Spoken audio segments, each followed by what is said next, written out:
প্রভাবে কলাপাড়ায় কয়েক হাজার কাঁচা ঘরবাড়ি, ব্যবসা প্রতিষ্ঠান ও সড়ক বিধ্বস্ত হয়েছে।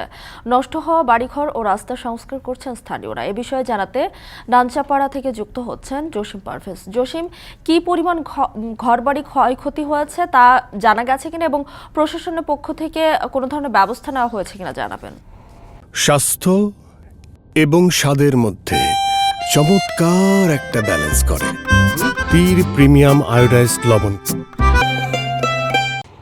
মিতু, আপনি যথার্থই বলেছেন। ঘূর্ণিঝড় রিমালের তাণ্ডবে কিন্তু উপকূলীয় অঞ্চলের হাজার হাজার কাঁচা বাড়ি ঘর এবং শতাধিক ব্যবসা প্রতিষ্ঠান কিন্তু বিধ্বস্ত হয়েছে এবং তাদেরকে এই সকল ব্যবসায়ীদের কিন্তু ব্যবসা প্রতিষ্ঠান বিধ্বস্ত হওয়ার সঙ্গে সঙ্গে তাদের বসত বাড়িও অনেকের বিধ্বস্ত হয়েছে।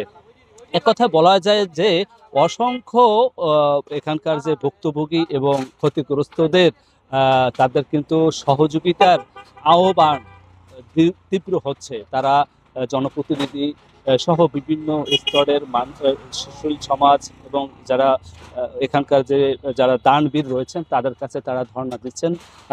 যে সকল মানুষ নিরুপায় তারাই কিন্তু ছুটে যাচ্ছেন, সাহায্য সহযোগিতার হাত বাড়িয়ে দিয়েছেন। তো এখন পর্যন্ত কলাপাড়া উপজেলায় কিন্তু সেরকম সাহায্যের কোনো আশ্বাস বা প্রতিশ্রুতি কাউকেই দেখতে দেওয়া যায়নি। তবে আজকে কিন্তু নৌবাহিনীর ঘাঁটির এবং নেভাল যে ঘাঁটি রয়েছে তারা কিন্তু লালুয়া ইউনিয়নের বেশ কিছু দুর্গত মানুষদের খাদ্য সহায়তা সহ অন্যান্য সহযোগিতা